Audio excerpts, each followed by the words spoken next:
on October 30th of 1991. The so-called perfect storm hit the Atlantic, producing remarkably large waves along the New England and Canadian coasts. Hi, I'm Chris May, host of This Day in Weather History, brought to you by the Royal Canadian Mint. Find the new painted dime featuring Blue Nose in your change. This is not a hurricane story like we have covered before here on this podcast. This is something so intense that it actually caused an historical decision to be made. That's coming up. This Day in Weather History.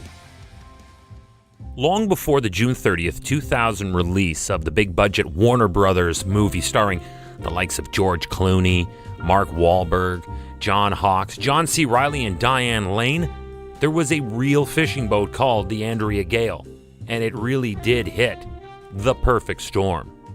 First, let's go back to the beginning, only 3 days prior. It was October 27th when Hurricane Grace formed near Bermuda and moved toward the coast of the southeastern United States.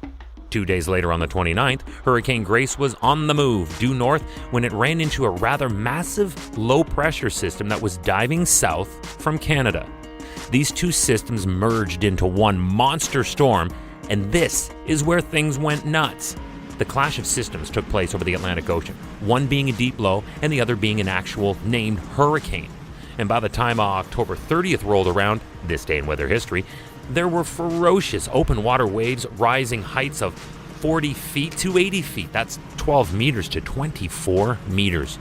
Those are actually measured by buoys and other means, but there were still other unconfirmed reports estimating waves that got actually closer to 100 feet.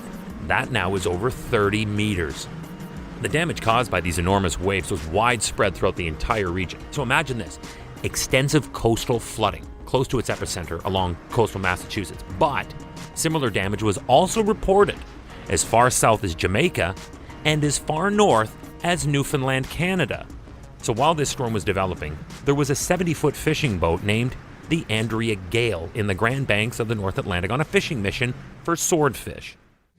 You're listening to This Day in Weather History, a podcast from the Weather Network in Canada, reminding you to check your change for the new painted dime featuring Blue Nose from the Royal Canadian Mint.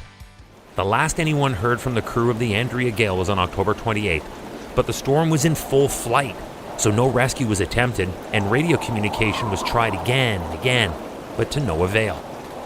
The storm itself, meanwhile, continued into October 31st, churning northeast toward the Canadian Maritime provinces, and because of the date, it was nicknamed the Halloween Storm. But the next day, on November 1st, when the fishing boat did not return to port on their scheduled day, it was then that rescue teams were given the all-clear to be sent out.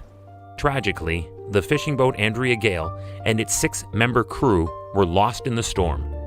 David Sullivan and Robert Shatford of Gloucester, Massachusetts, William Tyne, Dale Murphy, and Michael Moran of Bradenton Beach, Florida, and Alfred Pierre of New York City were never recovered, but they are forever immortalized. The week-long search for the Andrea Gale and a possible cause of its demise were documented in Junger's book, which became a national bestseller and a major motion picture that I told you about off the top. But our storm's story is not over yet. On November 2nd, while the search was underway for the Andrea Gale, this storm made landfall along the Nova Scotia coast, then continuing northeast over the Gulf Stream waters. It made another entry into the history books when it again transitioned into another hurricane. But that was enough for the National Hurricane Center. They made the decision not to name this new storm for fear that it would only alarm and confuse local residents. So history was made when it re-intensified under these circumstances, as it was a very unusual occurrence.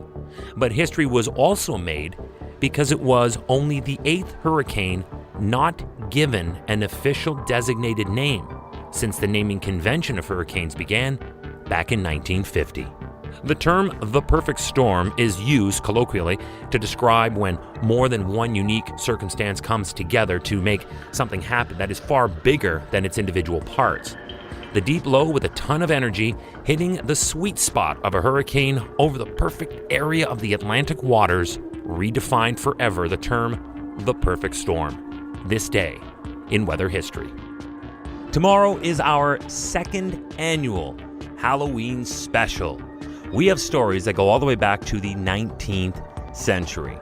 We're hitting up a story from 1846. There's one from 1876 and 1884. We go to Arica, Chile in 1903.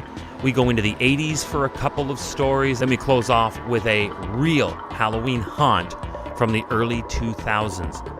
That story is tomorrow on This Day in Weather History with me, your host, Chris May, and brought to you by the Royal Canadian Mint. Find the new painted dime featuring Blue Nose in your change. See you tomorrow.